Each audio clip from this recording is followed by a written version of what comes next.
Hayaan mo na siya. Masyado siyang boring babe. Ang alam lang naman noon ay maghiwa ng sibuyas at magtimpla ng patis.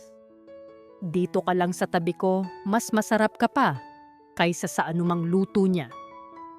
Ang mga salitang iyon ay tumagos sa puso ni Althea nang mas matalim pa sa anumang patalim na ginagamit niya sa kusina. Mula sa maliit na screen ng kanyang cellphone, napanood niya ng live ang kataksilang dumurog sa kanyang mundo. Sa video, nakita niya si Rafael, ang kanyang asawa, na nakataas ang baso ng wine habang nakahilig sa balikat ni Clarissa. Ang babaeng tinuring niyang parang tunay na kapatid. Ang babaeng pinatira niya sa kanilang tahanan noong wala itong matuluyan. Nasa isang marangyang resort, sila nagtatawanan sa ilalim ng magagarang chandelier habang sa labas ay humahagupit ang bagyo. Ang sabi ni Rafael kaninang umaga ay kailangan niyang lumipad pa Manila para sa isang emergency meeting. Iyon pala, ang emergency niya ay ang ipagdiwang ang kaarawan ng kabit niya. Nanginginig ang mga kamay ni Althea habang hawak ang cellphone. Sa kabilang kamay niya ay ang lunchbox na naglalaman ng paboritong kare-kare ni Rafael. Gumising siya ng madaling araw kahit mabigat ang kanyang katawan dahil sa 8 buwang pagbubuntis para lang ipaghanda ito ng baon bago umalis. Ngayon ang kare-kare ay tila naging lason sa kanyang paningin. Bumitiw ang kanyang mga daliri at nahulog ang lunchbox sa sementadong sahig. Kumalat ang sarsa, naghalo ang kulay ng dilaw at pula sa maruming tiles ng opisina, kasabay ng pagkabasag ng huling piraso ng kanyang pag-asa. Walang ibang tao sa opisina ng Vergara Foods. Siya lang at ang tunog ng malakas na ulan na humahampas sa bubong na tila nakikisimpatya sa sigwa na nagaganap sa kanyang dibdib. Ang kumpanyang ito na ipinamana ng kanyang ama ay unti-unti nang nalulugi at ngayon ay alam na niya kung bakit. Hindi lang puso niya ang ninanakaw ni Rafael at Clarissa, kundi pati na rin ang kinabukasan ng kanyang anak. Biglang nanigas ang buong katawan ni Althea. Isang matinding hilab ang gumuhit mula sa kanyang balakang hanggang sa kanyang tiyan. Napakapit siya sa gilid ng mesa, ang kanyang mga kuko ay bumaon sa lumang kahoy habang pilit niyang pinipigil ang sigaw. Ah! Daing niya, ang boses ay basag at mahina. Muli humilab ang kanyang tiyan, mas masakit, mas matagal. Napatingin siya sa ibaba at nakita ang pagdaloy ng tubig sa kanyang binti. Pumutok na ang kanyang panubigan. Ang kanyang anak, ang kanyang Liriel, ay nagpaparamdam na gustong lumabas sa mundong ito na puno ng kasinungalingan. Kailangan niyang makarating sa ospital. Walang ibang tutulong sa kanya. Ang kanyang driver ay pinauwi ni Rafael kahapon pa. Ang kanyang ina-inahan na si Manang Sol ay tinanggalan ng trabaho ng kanyang biyenan noong nakaraang linggo. Nag-iisa siya. Buong lakas na pinilit ni Althea na tumayo. Ang bawat hakbang ay parang paglalakad sa bubog. Kinuha niya ang susi ng kotse at lumabas sa gitna ng unos. Ang hangin ay galit na humahampas sa kanyang mukha at ang ulan ay parang mga karayom na tumutusok sa kanyang balat. Basang-basa na siya bago pa man niya mabuksan ang pinto ng lumang sedan. Pinaandar niya ang makina habang ang kanyang mga mata ay nanlalabo dahil sa luha at ulan.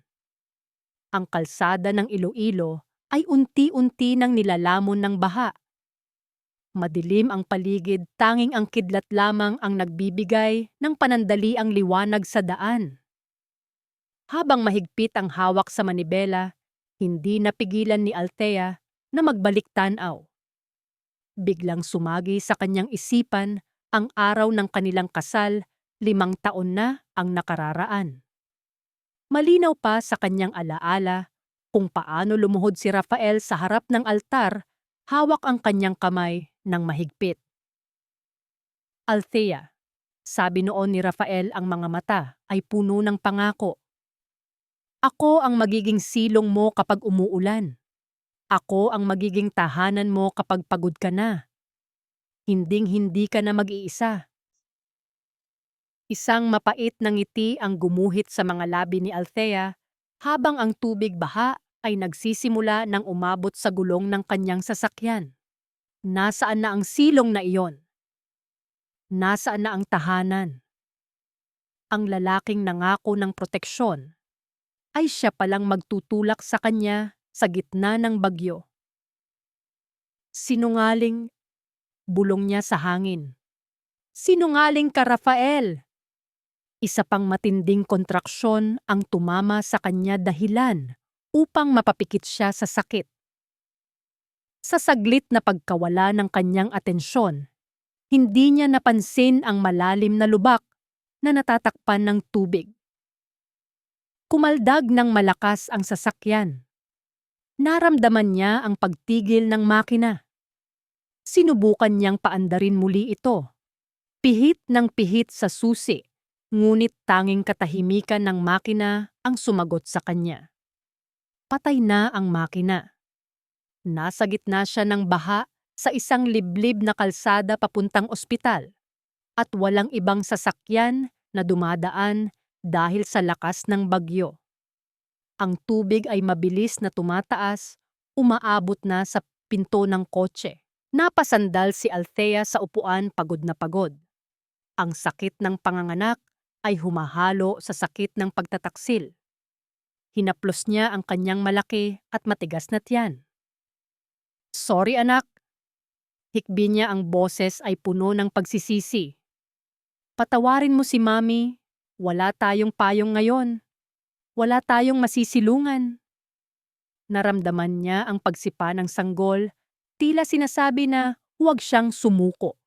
Ngunit ang kanyang paningin ay nagsisimula ng magdilim. Ang lamig ay tumatagos na sa kanyang buto. Ang tubig ay nagsimula nang pumasok sa loob ng sasakyan, binabasa ang kanyang paanan. Diyos ko, huwag po muna. Dasal niya habang ang kanyang diwa ay unti-unting tinatangay ng kadiliman. Kahit huwag na ako, iligtas niyo lang ang anak ko. Bago tuluyang magsara ang kanyang mga mata, isang anino ang naaninag niya sa labas ng bintana. Isang lalaking nakasuot ng kapote naglalakad nang mabilis sa gitna ng baha patungo sa kanya. Kinatok nito ang salamin ng malakas, ngunit ang tunog ay tila nanggagaling sa napakalayong lugar. Tuluyan nang bumagsak ang ulo ni Althea sa manibela at ang mundo ay naglaho sa isang madilim at malamig na katahimikan. Nagising si Althea sa matapang na amoy ng alkohol at gamot na tila kumakapit sa bawat sulok ng silid. Masakit ang kanyang buong katawan, para bang pinaghiwalay ang kanyang mga buto at pilit na ibinalik sa maling posisyon. Dahan-dahan niyang iminulat ang kanyang mga mata at ang unang bumungad sa kanya ay ang nakasisilaw na puting ilaw sa kisame ng isang pampublikong ospital. Sa gilid ng kanyang paningin, may naaninag siyang isang figura. Isang lalaking nakatayo sa may pintuan, nakasuot ng basang jacket at may lungkot sa mga mata habang nakatingin sa kanya. Pamilyar ang tindig nito, tila isang matibay na haligi sa gitna ng gumuguhong mundo. Nang magtama ang kanilang paningin, bahagya itong yumuko, tila nagbibigay galang o marahil ay nagpapaalam bago tahimik na tumalikod at naglaho sa pasilyo. Hindi man lang nakuhang magsalita ni Althea. Tuyo ang kanyang lalamunan at mabigat ang kanyang dila. Gising ka na pala, misis. Napabaling si Althea sa nagsalitang nurse na nag-aayos ng dextrose sa kanyang tabi. Agad na bumangon ang kaba sa kanyang dibdib. Ang huling alaala niya ay ang malamig na tubig baha at ang madilim na loob ng kanyang sasakyan. Ang anak ko, paos na bulong ni Althea. Nasaan ang anak ko? Itinuro ng nurse ang kabilang dulo ng ward. Pinilit ni Althea na bumangon kahit na parang hinihiwa ang kanyang tiyan sa bawat galaw. Inalalayan siya ng nurse patungo sa NICU. Doon sa loob ng isang salaming kahon, nakita niya ang isang napakaliit na sanggol. Maraming nakakabit na tubo sa munting katawan nito at ang dibdib ay mabilis na umaakyat baba sa paghinga. Liriele, ang kanyang munting liwanag. Pumatak ang luha ni Althea sa salamin ng incubator. Napakaliit ng kanyang anak, tila isang babasaging manika na anumang oras ay maaaring mabasag. Gusto niya itong hawakan, yakapin at iparamdam na narito na si Mommy, pero hanggang tingin lang ang magagawa niya. Ang katahimikan ng sandaling iyon ay binasag ng pagbukas ng pinto. Ang tunog ng mamahaling sapatos na tumatama sa linoleum na sahig ay umaling-awngaw sa buong kwarto.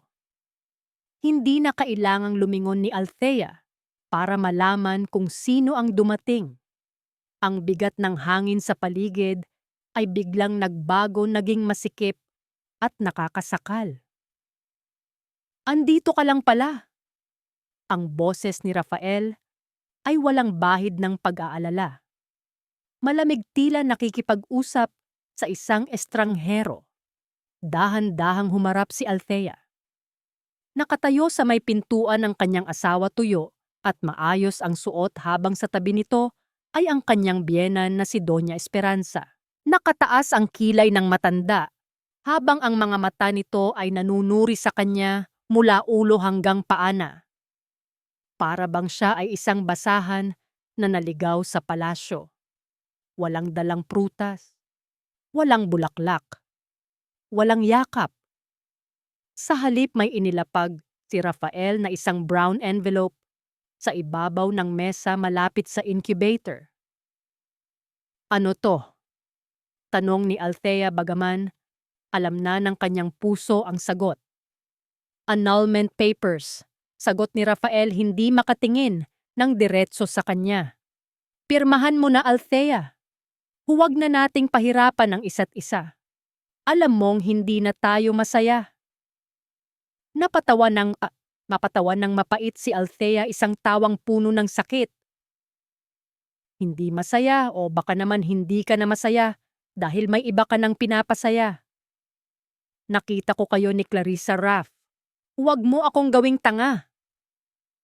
Sasagot sana si Rafael, pero sumingit si Doña Esperanza. Humakbang ito palapit kay Althea. Ang amoy ng mamahaling pabango nito ay tila gustong tabunan ang amoy ng ospital. Huwag kang magmalinis, Hija, matalim na sabi ng Donya. Tiningnan nito ang sanggol sa incubator ng may pandidiri. Sigurado ka bang sa anak ko ang batang yan? Masyadong maaga lumabas. Baka naman bunga yan ng kung sinong lalaki habang abala ang anak ko sa pagtatrabaho para sa kumpanya. Parang sinampal si Althea ng mga salita. Ang init ay umakyat sa kanyang mukha. Huwag ninyong idamay ang anak ko sa dumi ng isip ninyo, Mama. Apo niyo siya. Wala akong apo na may dugong bagoong. Madiing sagot ni Doña Esperanza, ang bawat pantig ay puno ng lason. Ang pamilya Calderon ay hindi tumatanggap ng basurang galing sa palengke. Ang dugong nananalaytay sa batang yan ay amoy patis, gaya ng ama mong patay gutom na yumaman lang dahil sa swerte. Hinding-hindi ko hahayaang madumihan ang apelyido namin. Sa unang pagkakataon, naramdaman ni Althea ang isang uri ng galit na hindi niya inakalang kaya niyang maramdaman. Ito ang galit ng isang ina. Sa kabila ng hapdi ng kanyang tahituwid, siyang tumayo at hinarangan ng paningin ng matanda sa kanyang anak. Lumabas kayo, madiing utos ni Althea. Ang kanyang boses ay hindi malakas, ngunit ito ay matatag at puno ng babala. Lumabas kayo bago ko makalimutan na naging asawa kita, Rafael. Iwan niyo kami ng anak ko. Ngumisi lang si Doña Esperanza. Aalis kami at huwag kang aasa na makakakuha ka kahit 5 mula sa amin. Na-freeze na namin ang joint accounts nyo dahil sa investigasyon sa pagnanakaw mo sa kumpanya. Pagnanakaw ko. Nanlaki ang mata ni Althea. Oo, desperate measures for a desperate woman. Sabi ni Rafael sa wakas ay tumingin sa kanya nang may halong awa at dismaya, isang huwad na emosyon. Bakit mo ginawa yon, Althea? Sinira mo ang tiwala ko. Bago pa makasagot si Althea, tumalikod na ang mag-ina at naglakad palabas. Ang tunog ng pagsara ng pinto ay tila hudyat ng pagtatapos ng kanyang dating buhay. Naiwan si Althea na nanginginig ang mga tuhod. Napakapit siya sa gilid ng incubator. Wala siyang pera. Wala siyang bahay. At ngayon, inaakusahan siya ng krimeng hindi niya ginawa. Kinabukasan ang masaklap na katotohanan ay lalo pang diinan. Dahil walang maipakitang pambayad at walang PhilHealth card, nadala na pilitan si Althea na ilabas ang kanyang anak kahit kulang pa ito sa buwan. Pumirma siya ng waiver na nanginginig ang kamay, nangangakong babalik kapag may pera na. Binalot niya si Liriel sa kaisa-isang lampin na ibinigay ng isang mabait na nurse. Bitbit ang kanyang maliit na bag at karga ang napakagaang na sanggol, humakbang siya palabas ng ospital. Sinalubong siya ng madilim na langit. Ang bagyo ay hindi pa rin tumitigil. Ang hangin ay humihip ng malakas at naramdaman niya ang lamig na tumagos sa manipis na kumot ng kanyang anak. Wala siyang masasakyan. Walang matatawagan. Nakatayo siya sa gilid ng kalsada sa ilalim ng waiting shed na tumutulo ang bubong. Yakap-yakap niya si Liriel nang mahigpit sinusubukang ibigay ang lahat ng init ng kanyang katawan sa sanggol.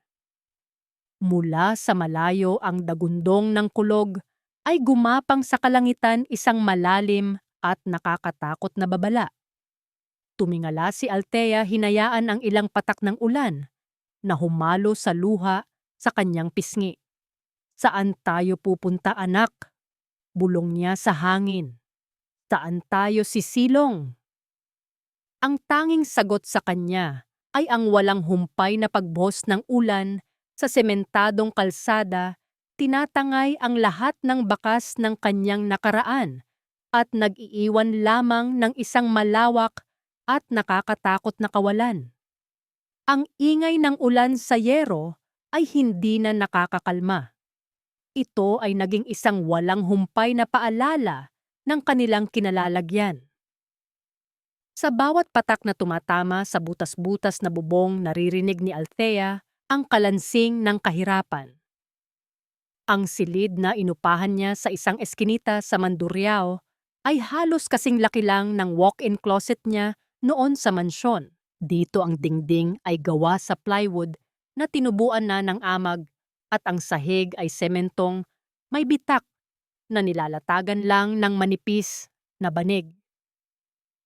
Ibinaba ni Althea si Liriel sa isang karton na nilagyan niya ng malambot na kumot. Mahimbing ang tulog ng sanggol, walang kamuwang-muwang na ang kanyang mundo ay gumuho na bago pa man siya matutong dumilat ng lubusan. Naupo si Althea sa tabi ng karton at tinitigan ang kanyang kaliwang kamay. Puting marka pa rin sa kanyang palasingsingan ang bakas ng singsing na suot niya sa loob ng 5 taon. Kaninang umaga pumasok siya sa isang pawn shop nang nakayuko hiyang-hiya habang inaabot ang diamanteng singsing kapalit ng ilang lata ng gatas lampin at pambayad sa isang buwang upa sa lugar na ito. Ang singsing na simbolo ng pangako ng walang hanggang pag-ibig ay naging gatas na lamang para sa kumakalam na sikmura ng kanyang anak. Napahawak siya sa kanyang tiyan. Kumirot ito hindi dahil sa tahi ng panganganak, kundi dahil sa gutom. 2 araw na siyang biskit at tubig lang ang laman ng tiyan. Ibinigay niya ang huling pera para sa gamot ni Liriel. Sa gitna ng kanyang pag-iisip, isang mahina, ngunit determinadong katok ang umaling-awngaw sa manipis na pinto. Napabalikwas si Althea. Bumilis ang tibok ng kanyang puso. Sino ang kakatok sa ganoong oras ng gabi at sa gitna ng bagyo? Marahil ay ang mga tauhan ni Rafael upang palayasin siya sa Iloilo. O baka mga maniningil ng utang na ipinangalan sa kanya. Dahan-dahan siyang lumapit sa pinto, humugot ng malalim na hininga at pinihit ang seradura. Bumungad sa kanya ang isang pamilyar na mukha na basang-basa ng ulan. Ang puting buhok ay nakadikit sa noo at ang suot na lumang cardigan ay tumutulo pa ang tubig. Manang Sol, gulat na bulong ni Althea. Hindi nagsalita ang matanda. Sa halip pumasok ito agad at isinara ang pinto upang hindi pumasok ang hangin. Ibinaba nito ang isang heavy-duty na eco bag at isang fiambrera o lunchbox na nakabalot sa makapal na tuwalya. Hija. Basag ang boses na sabi ni Manang Sol bago nito niyakap ng mahigpit si Althea. Diyos ko, ang payat-payat mo na. Sa yakap na iyon bumigay ang natitirang tapang ni Althea.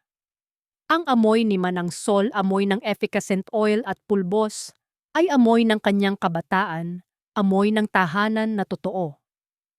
Umiyak siya sa balikat ng matanda, ibinubuhos ang lahat ng takot na kinimkim niya simula nang lumabas siya ng ospital. Tahan na himas ni Manang Sol sa kanyang likod. Nandito na si Manang. Hindi kita iiwan. Nang humupa ang kanyang iyak, inilabas ni Manang Sol ang laman ng fiambrera. Pagbukas pa lang ng takip bumalot agad sa maliit na kwarto ang isang pamilyar at masaganang aroma. Amoy ng pinakuluan ng matagal na buto ng bakabawang na tinusta sa mantika at sariwang atay. Lapas batchoy. Kumain ka muna. Utos ni Manang Sol habang nagsasalin ng mainit na sabaw sa isang mangkok. Nadala rin nito. Kailangan mong magpalakas para kay Liriele. Ang gutom na sundalo ay talo sa gera. Tinanggap ni Althea ang mangkok. Ang init nito ay tumagos sa kanyang nanlalamig na mga palad. Humigop siya ng sabaw at sa sandaling dumampi ang likido sa kanyang dila, muling tumulo ang kanyang luha. Hindi lang ito basta sabaw. Ito ang lasa ng kanyang alaala. Ito ang lasa ng mga hapon na kasama niya ang kanyang ama. Sa kusina tinuturuan siya kung paano timplahin ang tamang alat at linamnam. Ito ang lasa ng pagmamahal na matagal nang nawala sa buhay niya mula nang pakasalan niya si Rafael. Salamat Manang garalgal na sabi ni Althea habang sumusubo ng Mickey. Ang init ng pagkain ay tila yumayakap sa kanyang pagod na kaluluwa, binubuhay ang dugo sa kanyang ugat. Pinanood siya ni Manang Sol nang may halong awa at pagmamalaki. Nang maubos ni Althea ang laman ng mangkok, may kinuha ang matanda mula sa ilalim ng eco bag. Isang lumang kwaderno na may balat na kulay kape na ang mga gilid ay punit-punit na. Nanlaki ang mga mata ni Althea. Iyan ang recipe book ng papa mo. Pagtatapos ni Manang Sol, inabot niya ito kay Althea na parang isang sagradong relikya. Bago ako pinalayas ni Doña Esperanza, narinig ko silang nag-uusap ni Rafael. Hinahanap nila ito. Gusto nilang kunin ang sekreto ng timpla ng Vergara Foods dahil simula nang mawala ka, nagrereklamo na ang mga suki na nagbago ang lasa. Hinaplos ni Althea ang pabalat ng kwaderno. Ito ang puso ng kumpanya ng kanyang ama. Ito ang hinahanap ni Rafael na hindi nito mahanap-hanap sa opisina. Itinago ko yan sa ilalim ng mga damit ko. Kwento ni Manang Sol may kislap ng paghihiganti sa mga mata. Akala nila nakuha na nila ang lahat, pero nasa sayo ang tunay na yaman, Althea. Nasa mga kamay mo at sa kwadernong ito. Biglang naramdaman ni Althea ang isang bagong uri ng apoy sa kanyang dibdib. Hindi na ito galit na nakakasunog kundi isang init na nagbibigay buhay. May sandata na siya. Ngunit ang sandali ng pag-asa ay biglang binasag ng isang marahas na ingay. Yumanig ang buong pinto ng maliit na kwarto dahil sa malalakas na kalampag. Nagising si Liriel at nagsimulang umiyak ng malakas. "Buksan mo to," sigaw ng isang lalaking may boses na parang kulog sa labas. "Alam naming nandyan ka, Althea Vergara. May utos ang may-ari ng lupa at ang bangko." Napayakap si Althea kay Manang Sol. Ang takot ay muling bumalik, mas matindi, mas agresibo. "Bayaran mo ang utang ng asawa mo." Sigaw pa ng isa sa bayamba ng malakas na tadyak sa pinto. Ang manipis na plywood ay humuni at tila bibigay na anumang sandali sa bigat ng karahasan sa labas. Tiningnan ni Althea ang kanyang anak na umiiyak ang matanda na nanginginig at ang recipe book sa kanyang kamay. Ang mainit na batsoy sa kanyang tiyan ay tila naging bato. Wala silang matatakbuhan. Nasa labas ang mga lobo at ang pinto ay hindi na magtatagal. Mabilis na lumipas ang 4 na taon, tila buhangin na dumulas sa pagitan ng mga daliri ni Althea. Ang dating CEO na sanay sa air-conditioned na opisina at malalambot na carpet ay naging pamilyar na mukha sa maingay at masikip na palengke ng Jaro. 4:00 pa lang ng madaling araw, gising na ang diwa ni Althea. Ang usok mula sa malaking kawa ng biko at sapin-sapin ay humahalimuyak sa kanyang maliit na kusina, kumahalo sa amoy ng giniling na kape. Ito na ang kanyang bagong mundo. Ang kanyang mga kamay na dati pumipirma ng milyong-pisong kontrata ay may mga kalyo na ngayon at laging amoy gata at asukal. Ngunit sa bawat hiwa ng kakanin, naroon ang dignidad na hindi kailanman mananakaw ng sinuman. Sa isang sulok ng pwesto, nakaupo ang 4 na taong gulang na si Liriele. Tahimik itong nagkukulay sa isang lumang coloring book. Ang kanyang inosenteng muka ay walang bahid ng karangyaan o kahirapan, kundi puno ng simpleng ligaya. Si Liriel ang dahilan kung bakit nakakayanan ni Althea ang init, ang alikabok at ang mapanghusgang tingin ng mga dating kakilala na napapadaan sa palengke. Pabili nga po ng 2 bilao, Miss Beautiful." Napatingala si Althea mula sa pagbabalot ng suman. Isang lalaking nakasuot ng simpleng polo shirt, ngunit may tindig na kagalang-galang ang nakangiti sa kanya. Si Gabriel Luna. Muli, araw-araw itong bumibili sa kanya, kahit alam ni Althea na imposible nitong maubos ang ganoon karaming kakanin. "Attorney Bana," bati ni Althea, pilit na pinapanatili ang pormalidad sa kanyang boses, kahit na bumibilis ang tibok ng kanyang puso. "Pang-5 araw mo na tong bumibili ng marami. Baka naman magka-diabetes ka na niyan." Tumawa ng mahina si Gabriel, isang tunog na malalim at mainit sa pandinig. "Ipinapamigay ko sa mga staff ko sa law firm Althea. At saka ito lang ang paraan para makauwi kayo ng maaga ni Liriel. Masama ang panahon ngayon." Inabot ni Gabriel ang bayad, ngunit hindi agad binitiwan ni Althea ang supot. Nagtama ang kanilang mga mata. Sa mga mata ni Gabriel, wala siyang nakikitang awa, bagay na kinasusuklaman niya kundi purong paghanga. At iyon ang mas nakakatakot para kay Althea. Takot siyang umasa, takot siyang maniwala na may taong tatanggap sa isang babaeng sira na ang buhay. Gabriel Hoy, seryosong sabi ni Althea, ibinababa ang tingin sa kanyang mga kamay na may bahid ng uling. Huwag mo akong sanayin sa ganito. Alam mong magkaiba na ang mundo natin. Isa ka ng sikat na abogado at ako. Ako ay tindera na lang sa palengke na may nakaraan na puno ng iskandalo. Bumuntong hininga si Gabriel. Lumapit ito ng kaunti sapat lang para marinig siya ni Althea sa gitna ng ingay ng mga tumatawad na mamimili. Ang mundo ko ay kung nasaan ang totoo, Althea, at wala nang mas totoo pa sa sakripisyo mo para sa anak mo. Huwag mong maliitin ang sarili mo. Ikaw ang pinakamatapang na babaeng nakilala ko. Natigilan si Althea.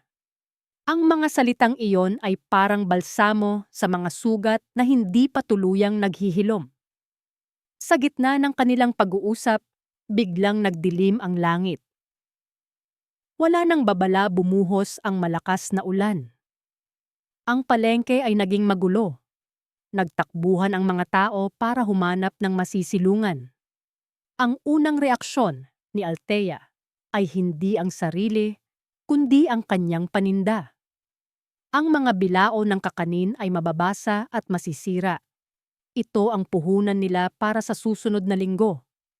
Tarantang kumuha siya ng plastik para takpan ang mesa, ngunit nililipad ito ng hangin.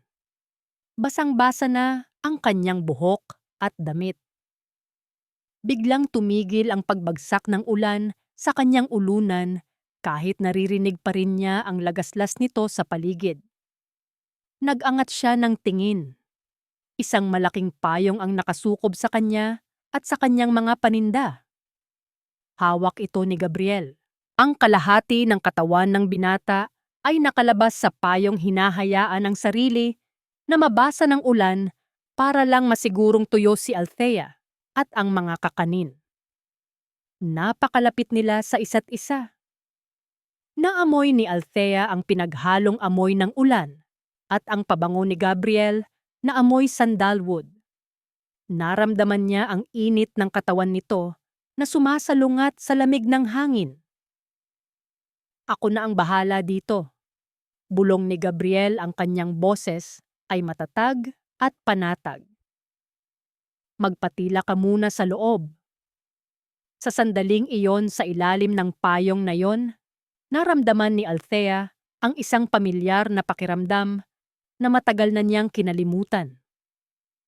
Kilig. Hindi higit pa doon. Ito ay ang pakiramdam ng pagiging ligtas. Ang pakiramdam na may handang sumalo sa kanya kapag bumubuhos ang ulan. Tinitigan niya ang basang balikat ni Gabriel at ang kanyang puso ay kumabog ng mabilis, tila nagnanais na kumawala sa hawla ng takot na kanyang binuo. Nang tumila ang ulan at naimpake na nila ang mga paninda, nagpaalam na si Gabriel. Ngunit bago ito sumakay sa kanyang sasakyan, nakita ni Althea na sinagot nito ang isang tawag sa cellphone. Nagbago ang ekspresyon ng mukha ni Gabriel. Nawala ang lambot at napalitan ng isang seryosong anyo. Mula sa kinatatayuan ni Althea, nakita niya ang pagigting ng panga nito. Opo, Tito Salvador, rinig ni Althea na sabi ni Gabriel sa telepono, bagaman mahina. Hindi pa nila alam na hawak natin ang kopya ng orihinal na bank transfer. Hayaan nating magpakasaya muna sila sa nakaw na yaman. Malapit na ang singilan. Napakunot ang noo ni Althea. Sino ang kausap nito? At anong singilan ang tinutukoy niya? Ngunit bago pa siya makapagtanong, kumaway na si Gabriel at pinaandar ang sasakyan. Iniwan siyang puno ng katanungan. Kinagabihan matapos patulugin si Liriel, bumalik si Althea sa kanyang pwesto sa palengke. upang ihanda ang mga gagamitin para bukas. Payapa ang gabi, tanging ang huni ng mga kuliglig at ang malayong tahol ng aso ang naririnig. Ngunit pagdating niya sa kanyang pwesto, nanigas siya sa kanyang kinatatayuan. Ang supot ng bigas na dala niya ay dumula sa kanyang mga kamay at tumapon sa lupa. Wala na ang kanyang maayos na mesa. Ang kanyang munting tindahan ay wasak-wasak. Ang mga kahoy na mesa ay pinagpupukpok at binali. Ang mga kaldero ay yupi-yupi at nagkalat sa semento. Ngunit ang mas nakakapanghilakbot ay ang kulay na bumabalot sa lahat. Pula. Pulang pintura ang isinaboy sa buong pwesto, tila dugo na dumanak sa isang karumaldumal na krimen. Sa gitna ng wasak na pwesto, may isang piraso ng karton na iniwan na may nakasulat sa pulang tinta, "Lumayas ka dito. Hindi bagay ang basura sa lugar namin." Napaluhod si Althea sa gitna ng mga nagkalat na kagamitan. Ang pintura ay kumapit sa kanyang palda, parang mantsa ng kasalanang hindi naman niya ginawa. Ang takot na naramdaman niya noong gabing pinalayas siya sa ospital ay bumalik mas matindi, mas malupit. Hindi pa rin sila tumitigil. Kahit nasa putikan na siya, gusto pa rin siyang ibaon ni na Rafael at Doña Esperanza. Nanginig ang kanyang mga balikat hindi sa iyak, kundi sa isang umaapaw na puot. Hinawakan niya ang isang piraso ng basag, na palayok, mahigpit, hanggang sa maramdaman niya ang sakit sa kanyang palad. Akala nila ay matatakot siya. Akala nila ay aatras siya sa dilim ng gabi sa gitna ng guhong pangarap, isang bagong Althea ang unti-unting nabubuo. Sa loob ng malawak at malamig na dining area ng mansyon ng mga kalderon, isang plato ng kare-kare ang ibinalibag ni Rafael sa mesa. Ang sarsa nito ay tumalsik sa mamahaling puting mantel na lumikha ng mantsyang kasing pangit ng kanyang mood. Walang tunog ng pagkabasag ang pumukaw sa katahimikan, kundi ang matigas na kalansing ng kubyertos na bumagsak sa porselana. "Ano ito, Clarissa?" Ang boses ni Rafael ay mababa, ngunit nanginginig sa galit. "Tinikman mo ba ito bago mo ipa-approve sa produksyon lasang harina na hinaluan ng pangkulay? Nasaan ang mani? Nasaan ang linamnam?" Nakaupo sa kabilang dulo ng mesa si Clarissa, abala sa pag-a-apply ng lipstick habang nakatingin sa kanyang compact mirror. Hindi man lang ito natinag sa galit ng asawa. "Babe, you know naman na tumaas ang presyo ng money at baka..." Sagot nito nang walang gana habang tinititigan ang sariling refleksyon. "Kailangan nating magtipid. Cost cutting ang tawag dyan. Kung gusto mong ma-hit natin ang target profit ngayong quarter, kailangan nating bawasan ang ingredients. Ang importante, Vergara Foods pa rin ang tatak. Bibilhin pa rin yan ng mga tao." Napahilot si Rafael sa kanyang sentido. Sa bawat subo niya ng pagkain nitong mga nakaraang buwan, lalo niyang nararamdaman ang kakulangan. Ang lasa ng luto ng Vergara Foods ay naging matabang artipisyal at walang kaluluwa, parang ang pagsasama nila ni Clarissa. Bigla niyang naalala ang kare-kare ni Althea, ang sarsa na gawa sa matiyagang tinustang mani at bigas ang karne na lumalambot sa dila at ang bagoong na timplado ng may pagmamahal. "Hindi tanga ang mga customer, Clarissa," madiing sabi ni Rafael, habang tumatayo at iniwan ang pagkain na hindi halos nagalaw. "Ibinabalik na ng mga supermarkets ang stocks natin. Bumabagsak ang sales. At ang sabi nila, nawala na daw ang puso ng kumpanya." Iniwan ni Rafael ang asawa sa hapagkainan. Hindi niya napansin ang lihim na pagngisi ni Clarissa habang tinitingnan nito ang papalayong likod ni Rafael.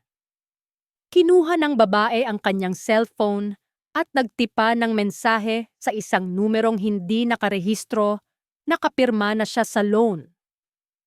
Akin na ang kalahati. Samantala sa kabilang dako ng lungsod, ang hangin ay hindi amoy problema, kundi amoy ng mainit at asimkilig na sinigang. Sa maliit na kusina ng inuupahang apartment ni Althea, abala siya sa paghahalo ng sabaw. Matapos wasakin ng mga tauhan ni Rafael ang pwesto niya sa palengke, hindi siya nagpatalo. Sa tulong ng internet at sa payo ni Gabriel, inilipat niya ang laban sa online world. Ang bango naman niyan po. Puna ni Gabriel habang pumapasok sa kusina, bitbit ang isang brown envelope. Ang presensya ng abogado ay naging bahagi na ng kanilang araw-araw na gawain, parang isang sandalan na laging nakaabang. Pinunasan ni Althea ang kanyang kamay sa apron at ngumiti. Ito ang ngiting matagal nang nawala sa kanyang ngiting may halong pag-asa. Sinigang sa miso ang special natin ngayon, sagot ni Althea. Para sa mga pagod sa trabaho at gusto ng yakap ng mainit na sabaw. Inilapag ni Gabriel ang envelope sa mesa. Well, may good news ako. Approved na ang DTI permit at business registration mo. Welcome to the business world, CEO ng Lirieles Kitchen. Kinuha ni Althea ang papel. Ang pangalang Lirieles Kitchen ay nakasulat doon ng malinaw. Hindi Vergara Foods, hindi Calderon. Ito ay kanya. Ito ay para sa anak niya. Naramdaman niya ang pamamasa ng kanyang mga mata. Mula sa pagiging biktima ngayon, ay may sarili na siyang pangalan. Thank you, Gabriel. Bulong niya. Hindi ko alam kung paano kita mababayaran sa lahat ng tulong mo. Hindi mo ako kailangang bayaran, malambot na sagot ni Gabriel. Lumapit ito ng kaunti at sa ilaw ng kusina, nakita ni Althea ang senseridad sa mga mata nito. Ang makita kang nakangiti ulit. Sapat na bayad na yon. Bumigat ang hangin sa pagitan nila, puno ng mga salitang hindi masabi. Ngunit ang sandaling iyon ay binasag ng isang inosenteng tinig. Tito Gab. Sabay silang napalingon. Nakatayo si Liriele sa may pintuan ng kusina, hawak ang isang sticker na may logo ng kanilang bagong negosyo. Lumapit ang bata kay Gabriel at inabot ang sticker. Didikit ko po ba ito sa box? Tanong ng bata. Pagkatapos ay tumingala ito kay Gabriel, ang mga mata ay puno ng kuryosidad na nagpatigil sa paghinga ni Althea. Tito, ikaw po ba ang papa ko? Sabi kasi ng mga kalaro ko ang papa daw ang nagdadala ng pasalubong at nag-aayos ng sirang gripo. Ikaw po lagi ang gumagawa noon. Nanigas si Althea. Ang takot ay gumapang sa kanyang dibdib. Paano niya ipapaliwanag sa anak ang komplikadong katotohanan? Paano niya sasabihin na ang tunay nitong ama ay ang lalaking sumira sa buhay nila? Lumuhod si Gabriel para maging kapantay ang mukha ni Liriele. Hindi ito nagulat ni hindi ito umatras. Hinaplos nito ang buhok ng bata ng may ibayong pag-iingat. Liriele, malumanay na sabi ni Gabriel. Tumingin muna ito kay Althea na para bang humihingi ng permiso bago binalik ang tingin sa bata. Hindi ako ang papa mo, pero ako ang Tito Gab na hinding-hindi aalis sa tabi niyo ni Mami. Ako ang Tito Gab na laging mag-aayos ng gripo at magdadala ng pasalubong hanggat gusto niyo. Okay ba yon? Ngumiti ng malaki si Liriel at tumango. Opo, mas gusto kita kaysa sa papa na hindi naman dumadalaw. Niyakap ng bata si Gabriel at sa pagkakataong iyon nakita ni Althea ang isang pamilyang hindi nabuo sa dugo, kundi sa pagmamahal at pagpili. Tumalikod siya saglit upang pahiran ang luhang tumakas sa kanyang mata. Ang puso niya na matagal nang naging bato ay unti-unting lumalambot At natatakot siya dahil alam niyang sa mundong ito, ang malambot na puso ang unang nasusugatan. Kinabukasan ang tagumpay ng Liriel's Kitchen ay mabilis na kumalat.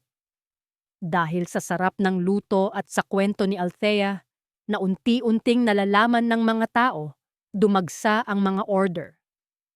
Hindi magkandaugaga si Althea at ang dalawa niyang assistant sa pagluluto at pagbabalot. Habang abala siya sa paglalagay ng garnish sa mga tray ng pagkain, tumunog ang notification ng kanyang cellphone. Isang email ang pumasok. Isang malaking catering order. Binuksan niya ito ng may excitement. Ang kliyente ay nagngangalang Miss Santos, isang karaniwang apelyido. Ang order ay para sa isang grandeng hapunan, kare-kare kaldereta, at ang signature dessert niyang leche flan. Sapat ito para sa 50 tao. Ito na ang pinakamalaking break niya. Manang Sol, tawag ni Althea ng may tuwa. Tingnan mo to. May malaking catering tayo para sa Sabado. Lumapit si Manang Sol at tiningnan ang screen. Ngunit sa halip na matuwa, namutla ang matanda. Ang kanyang mga kamay ay nanginig habang itinuturo ang address sa ibaba ng email. Hija, garalgal ang boses ni Manang Sol. Tingnan mo ang address. Binasa ni Althea ang address ng malakas at sa bawat salita ang kanyang ngiti ay naglalaho at napapalitan ng kilabot. 18 Molave Street, Beverly Hills Subdivision. Nanlamig ang buong katawan ni Althea. Kilalang-kilala niya ang address na iyon. Ang mataas na gate na bakal. Ang malawak na hardin. Ang mansyon kung saan siya apihin noon. Ito ang bahay ng mga Calderon. Ang order ay para sa ika-50 anibersaryo ng Vergara Foods, ang kumpanyang ninakaw sa kanya. At gusto nilang ang Liriel's Kitchen ang magluto, hindi alam na si Althea ang may-ari nito. Napaupo si Althea sa silya. Ito na ba ang pagkakataon? O ito ba ay isang patibong? Ang tadhana ay sadyang mapaglaro. Inilalapit siya pabalik sa apoy na minsan nang tumupok sa kanya. Ngunit sa pagkakataong ito, hindi na siya ang babaeng iiyak sa sulok. Siya na ang may hawak ng kutsilyo at sandok. Tumingin siya kay Gabriel na kapapasok lang ng pinto at nakahalata sa bigat ng atmosfera. Tanggapin natin. Matigas na sabi ni Althea, ang kanyang mga mata ay nag-aapoy sa determinasyon. Gusto nila ng masarap na pagkain. Bibigyan ko sila ng handaan na hinding-hindi nila makakalimutan. Hindi mapakali ang mga daliri ni Althea habang pinipirmahan ang kontrata sa ibabaw ng stainless steel table ng kanyang kusina. Ang piraso ng papel na iyon ay hindi lamang isang simpleng kasunduan para sa catering. Ito ay isang tiket pabalik sa impyernong matagal na niyang tinakasan. Ang pangalan ng kliyente sa papel ay Vergara Foods Corporation. Ngunit ang alam ng kanyang puso, ang tunay na pangalan doon ay ang kanyang nakaraan. Nakatayo sa kanyang tabi si Gabriel, tahimik na nagmamasid. Ang presensya nito ay parang isang matibay na pader na pwedeng sandalan kapag nanginginig na ang kanyang mga tuhod. Are you sure about this, Althea? Tanong ni Gabriel, ang boses ay mababa at puno ng pag-aalala. Pwede pa tayong umatras. Hindi mo kailangang harapin ang mga demonyo ng nakaraan mo kung hindi ka pahanda. Ibinalaba ni Althea ang ballpen at tumingin sa mga mata ng binata. Nakita niya doon ang refleksyon ng kanyang sarili, takot oo pero pagod na sa pagtatago. Hindi ako aatras, Gab, sagot ni Althea ng may diin. Ginamit nila ang pangalan ng ama ko para yumaman, pero winasak naman nila ang legasya niya. Panahon na para matikman nila ang pagkakaiba ng ginto sa tanso. Ang sumunod na mga oras ay naging isang ritual ng paghahanda. Ang kusina ng Liriel's Kitchen ay naging isang santuwaryo ng mga amoy at lasa. Hindi lang basta nagluluto si Althea, siya ay nag-aalay. Bawat hiwa ng sibuyas ay may kasamang luha ng hinanakit at bawat paghalo sa kaldero ay may kasamang dasal para sa hustisya. Inilabas niya ang lumang kwaderno ng kanyang ama. Ang pahina ay bukas sa paboritong recipe ng pamilya Adobong Ilonggo sa gata. Ito ang ulam na laging niluluto ng kanyang ama tuwing may tampuhan sa pamilya, ang ulam na nagpapabalik ng kapayapaan. Ngunit ngayon, gagamitin niya ito bilang sandata. Habang hinihintay niyang lumambot ang karne, naglakbay ang kanyang isipan sa nakaraan.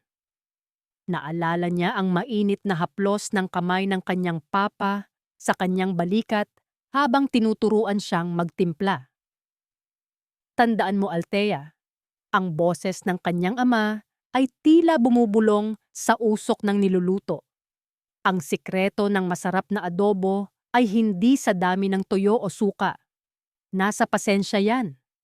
Hayaan mong manuot ang lasa ng dahan-dahan. Huwag mong madaliin ang apoy. Napangiti ng mapait si Althea. Pasensya. Iyon ang ginawa niya sa loob ng 4 na taon. Hinayaan niyang manuot ang sakit hanggang sa maging tapang ito.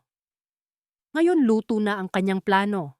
Nang sumapit ang hapon, nagsimula na silang maghakot ng mga food warmer papunta sa puting van.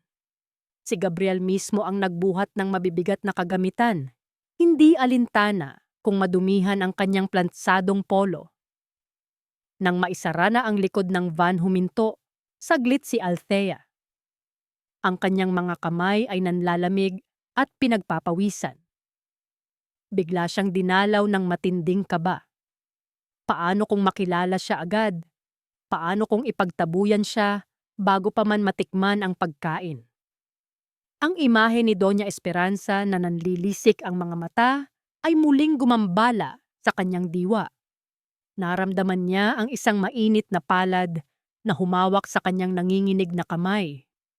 Napatingin siya kay Gabriel. Huwag kang yumuko, malumanay na utos ni Gabriel.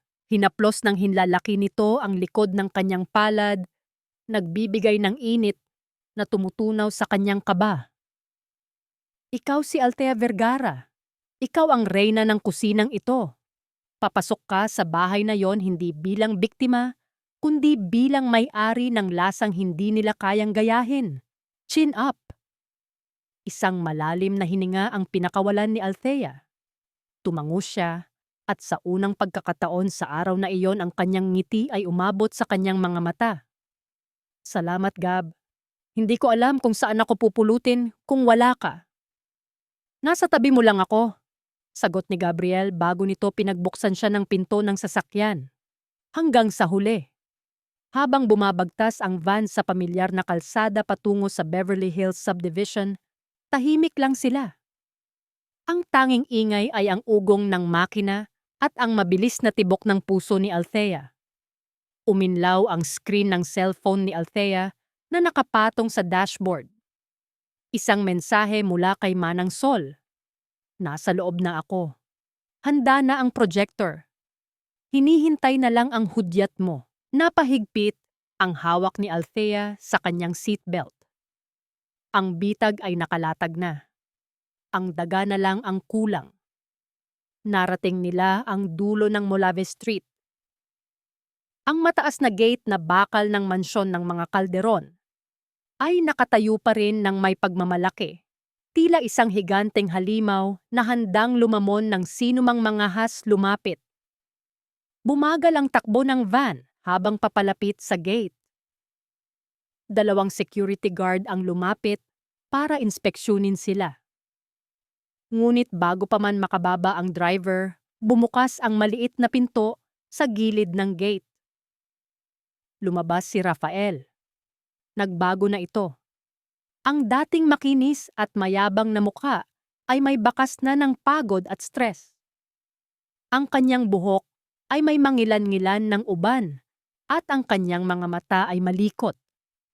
Lumapit ito sa van, ang kanyang noo ay nakakunot habang tinititigan ang logo na nakadikit sa pinto ng sasakyan. Liriel's Kitchen. Nanigas si Althea sa loob ng tinted na bintana.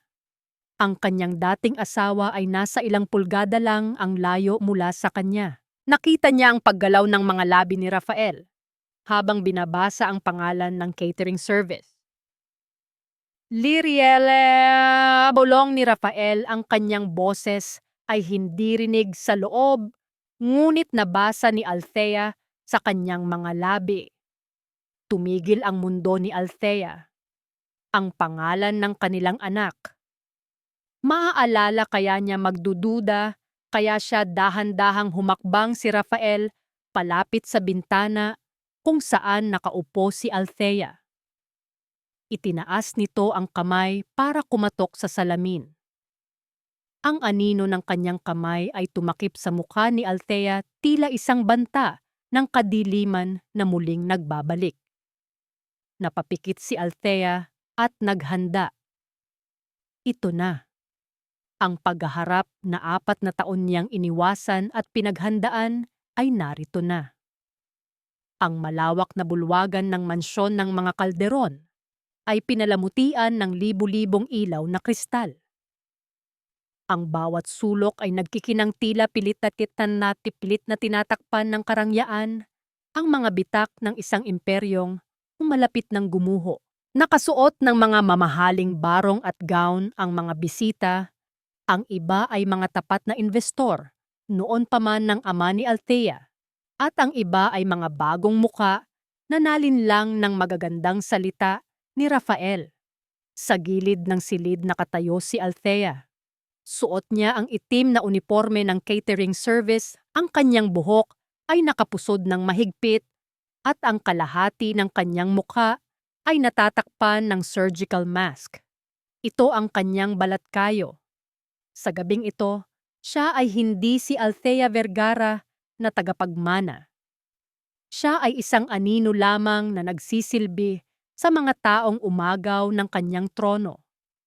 Nanginginig ang kanyang mga kamay habang hawak ang tray ng appetizers, ngunit agad niya itong pinatatag nang maramdaman ang mainit na tingin ni Gabriel mula sa malayo. Naroon ito sa kabilang dulo ng bulwagan. Nakikipag-usap sa ilang stockholders, ngunit ang kanyang mga mata ay laging bumabalik kay Althea, nagbibigay ng tahimik na lakas. Nagsimula ang hapunan. Ang amoy ng adobong Ilonggo sa gata ay dahan-dahang gumapang sa buong silid, isang pamilyar na halimuyak na tila isang mainit na yakap mula sa nakaraan. Ito ang sikretong recipe ng kanyang ama, ang luto na matagal nang hinahanap ng panlasa ng mga tapat na suki ng Vergara Foods. Habang inilalapag ni Althea at ng kanyang mga kasamahan ang mga plato, napuno ang silid ng mga bulong ng pagkamangha. Diyos ko, ang lasang ito! Sambit ng isang matandang investor habang ninanamnam ang sarsa. 5 taon ko nang hindi natitikman ang ganitong klaseng luto. Ito ang tunay na Vergara Foods. Tama ka, kumpadre. Sagot naman ng katabi nito. Akala ko tuluyan nang nawala ang kalidad mula nang... Alam nyo na. Pero nagkamali pala ako. Buhay na buhay ang tradisyon. Sa gitna ng mahabang mesa, nakaupo si Doña Esperanza. Nakataas ang kanyang noo, suot ang mga alahas na binili gamit ang perang hindi kanya. Nang marinig niya ang mga papuri, isang ngiting puno ng pagpapaimbabaw ang gumuhit sa kanyang mga labi. Tumayo ito at itinaas ang kanyang baso ng champagne. Maraming salamat sa inyong mga papuri. Wika ng Donya, ang boses ay puno ng huwad na kababaang loob. Personal kong tinutukan ang kusina nitong mga nakaraang buwan. Nais kong ibalik ang dating sigla ng kumpanya para sa inyo. Ito ay alay ko at ng aking anak na si Rafael. Nanikip ang dibdib ni Althea sa kanyang narinig. Ang kapal ng muka, ang pangahas na angkinin ang hindi kanya. Gusto niyang sumigaw, gusto niyang ibato ang hawak na pitsel, ngunit pinigilan niya ang sarili. Kumain kayo bulong ng kanyang isipan. Lasapin ninyo ang kasinungalingan hanggang sa mabilaukan kayo sa katotohanan. Sa tabi ng donya tahimik na kumakain si Rafael. Hindi ito nakikisali sa tawanan. Ang kanyang muka ay may bahid ng pagod at lito. Sa bawat subo niya ng adobo, napapapikit siya. May hinahanap siyang lasa isang alaala na pilit niyang kinakalimutan, ngunit pilit ding bumabalik. Napansin ni Althea na wala sa tabi ni Rafael si Clarissa. Hinanap ng kanyang mga mata ang babae at nakita niya itong nagmamadaling lumabas sa pinto ng terrace, hawak ang cellphone at mukhang may kausap na mahalaga.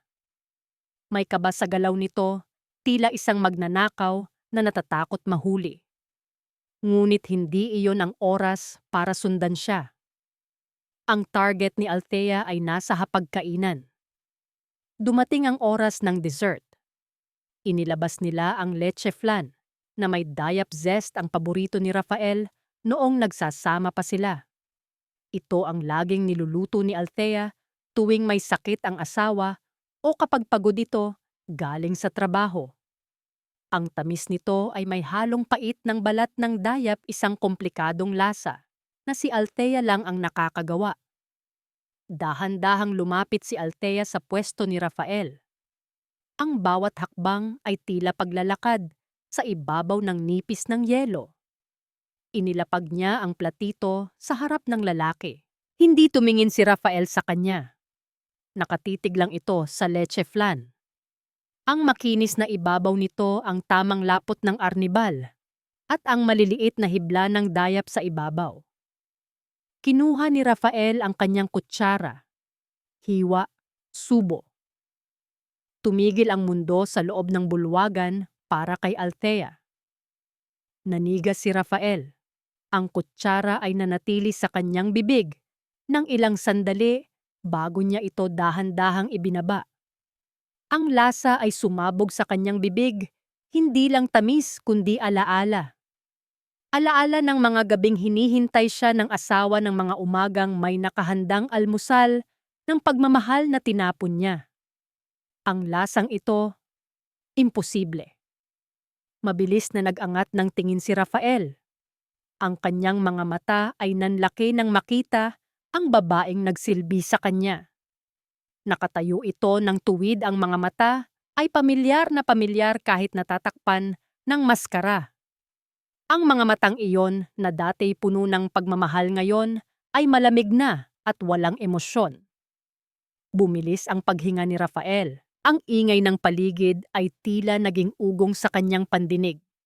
Naramdaman niya ang pagtulo ng pawis sa kanyang noo. "Wait!" garalgal na sabi ni Rafael. Tatalikod na sana si Althea upang umalis, ngunit mabilis na hinablot ni Rafael ang kanyang pulsuhan. Ang higpit ng hawak nito ay puno ng desperasyon at takot. "Rafael, ano ba?" Saway ni Doña Esperanza nang makita ang eksena. Nakakahiya sa mga bisita. Ngunit hindi binitiwan ni Rafael ang kamay ng serbidora. Tumayo siya dahilan upang tumumba ang kanyang silya sa sahig. Ang lahat ay napatahimik at napalingon sa kanila. "Ikaw!" Bulong ni Rafael, ang boses ay nanginginig habang nakatitig sa mga mata ni Althea. "Ang lasang to! Kilala ko ang lasang to!" Sa isang mabilis na galaw, hinila ni Rafael ang maskara na tumatakip sa mukha ni Althea. Nalaglag ang maskara sa sahig. Doon sa gitna ng marangyang bulwagan, sa ilalim ng liwanag ng mga chandelier, tumambad ang mukha ni Althea Vergara.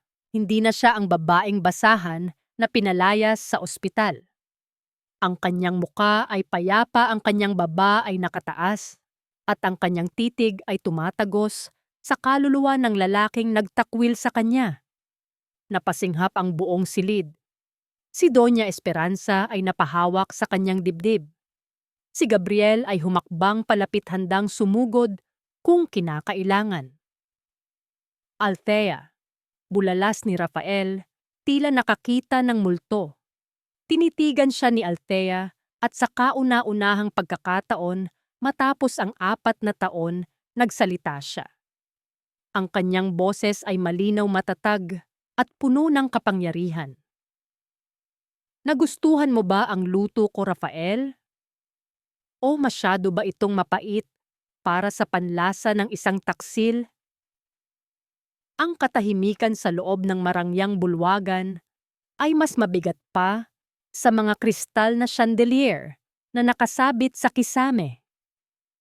Tila huminto ang pag-ikot ng mundo para sa mga naroon at ang tanging gumagalaw lamang ay ang mga mata ng mga bisita na pabalik-balik ang tingin kay Althea, kay Rafael at sa Donyang halos himatayin sa galit. Dahan-dahang binawi ni Althea ang kanyang kamay mula sa mahigpit na pagkakahawak ni Rafael. May dignidad sa bawat galaw niya, isang uri ng tikas na hindi kayang bilhin ng salapi o agawin ng sinuman. Inayos niya ang gusot sa kanyang manggas at sinalubong ang nanlalaking mga mata ng kanyang dating asawa. Althea, ulit ni Rafael, ang boses ay pinaghalong gulat at takot na tila nakakita siya ng multong bumangon mula sa hukay. Anong ginagawa mo dito? Ikaw ang nagluto nito. Bago pa man makasagot si Althea, sumugod si Doña Esperanza.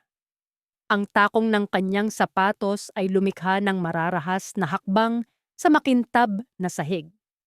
Ang muka ng matanda ay namumula sa galit, ang mga ugat sa leeg ay halos lumabas na. Anong karapatan mong pumasok dito? Nang gagalaiting sigaw ng Donya. Ang kanyang boses ay umaling-aungaw sa buong silid, bumasag sa katahimikan. Security. Palabasin ang babaeng ito. Sinisira niya ang gabi namin. Ngunit walang security guard na gumalaw. Sa halip, ang mga bisita, mga investor at business partners ay nagsimulang magbulungan. Ang mga mata nila ay hindi nakatingin kay Althea nang may pandidiri, kundi may halong pagkamangha at pagdududa sa pamilyang Calderon. "Huwag kang sumigaw, Mama." Mahinahon ngunit matalim na sagot ni Althea. Hindi siya umatras. Tiningnan niya ang biyenan diretso sa mata. "Hindi ba kayo ang nag-imbita sa akin? Hinanap ninyo ang lasa ng Vergara Foods. Hinanap ninyo ang kaluluwa ng kumpanyang ito. Ngayong nandito na ako, ipapahatid niyo ako sa labas." Napatahimik si Doña Esperanza. Alam ng lahat sa kwartong iyon na ang pagkaing inihain ngayong gabi ang pinakamasarap na natikman nila sa loob ng 5 taon. Ang pagtanggi sa katotohanang iyon ay pagpapahiya sa sarili nilang panlasa. "Isa kang manloloko." Akusa ni Rafael, pilit na ibinabalik ang kontrol sa sitwasyon. "Ginamit mo ang ibang pangalan para makapasok dito at gumawa ng eksena." Napangiti ng mapait si Althea. "Manloloko. Galing pan talaga sa bibig mo." "Rafael, ang pangalang ginamit ko ay Liriele, ang pangalan ng anak mo na itinakwil ninyo bago pa man siya makahinga sa mundong ito." Sa pagbanggit ng pangalang iyon, isang mabigat na atmosfera ang bumalot sa paligid. Biglang namatay ang mga ilaw sa bulwagan. Ang tanging liwanag na natira ay nagmumula sa malaking projector screen sa entablado na inihanda para sana sa tribute video ng kumpanya. Ngunit hindi logo ng Vergara Foods ang lumabas doon. Sa halip, isang video ang nagplay. Malabo ang kuha, tila kuha mula sa isang nakatagong kamera, ngunit malinaw ang boses at ang mukha ng mga tao sa video. Nakaupo si Clarissa sa isang coffee shop, kausap ang isang lalaking hindi si Rafael. Ang lalaki ay hinihimas ang tiyan ni Clarissa na nooy nagdadalang tao pa lamang sa tinatawag nilang tagapagmana. Huwag kang mag-alala. Love Pep. Rinig na rinig ang boses ni Clarissa sa buong sound system ng mansyon. Pirma na lang ni Rafael ang kailangan ko sa loan documents. Kapag nakuha na natin ang pera mula sa bangko, iiwan ko na ang luging kumpanyang yan sa kanya. Magpapakalayo-layo tayo kasama ng anak natin. Sigurado ka bang hindi niya mahahalata na hindi sa kanya ang bata? Tanong ng lalaki sa video. Tumawa si Clarissa, isang tawang puno ng pangungutya. Si Rafael, masyado siyang bilib sa sarili niya. Akala niya siya ang hari, pero ang totoo, sunod-sunuran lang siya sa ina niya at sa akin. Nawala ang video at napalitan ng puting screen, ngunit ang mga salita ay naiwan sa hangin na parang lason. Ang bulwagan ay sumabog sa ingay. Ang mga bulungan ay naging malalakas na diskusyon. Ang mga investor ay nagtinginan, hawak ang kanilang mga telepono, marahil ay tinatawagan na ang kanilang mga abogado. Si Rafael ay parang binuhusan ng malamig na tubig. Namumutla siya, ang kanyang mga labi ay nanginginig habang nakatingin sa screen. Ang babaeng ipinalit niya kay Althea, ang babaeng inakala niyang kakampi niya, ay siya palang ahas na tumuklaw sa kanya. Hindi totoo yan. Bulong ni Rafael, ngunit ang katotohanan ay nakapaskil na sa harap ng lahat. Sa sandaling iyon, humakbang papasok sa liwanag si Gabriel Luna. Dala niya ang isang itim na folder. Ang kanyang tindig ay puno ng awtoridad. Ang bawat hakbang ay may bigat ng hustisya. Tumayo siya sa tabi ni Althea, isang matibay na pader sa pagitan ng mag-ina at ng mga kalderon. Totoo ang lahat ng napanood nyo, pahayag ni Gabriel. Ang boses niya ay kalmado, ngunit umaalingaw-ngaw. Itinaas niya ang mga dokumento. At hindi lang yan. Hawak ko ang mga ebidensya na ang huling habilin ng ama ni Althea ay pineke ninyo. Ang pirma ni Don Vergara sa transfer of ownership ay ginawa 3 araw matapos siyang bawian ng buhay. Forensic experts have confirmed it. Napasinghap ang mga tao, pagnanakaw, panloloko. At ngayon, pamemeke ng dokumento. Tumingin si Gabriel kay Doña Esperanza. Doña, ang apo na ipinagmamalaki ninyo, ang batang lalaking kaisa-isa ninyong tagapagmana. Walang dugong kalderon na nananalaytay sa kanya. Ito ang huling dagok. Ang pride ng Donya, ang kanyang obsesyon sa dangal at dugo, ay dinurog sa isang iglap. Nanlaki ang mga mata ni Doña Esperanza. Ang kanyang kamay ay napahawak sa kanyang dibdib, tila may invisible na kamay na sumasakal sa kanyang puso. Ang kanyang muka ay namutla at ang kanyang bibig ay bumuka para magsalita, ngunit walang lumabas na boses.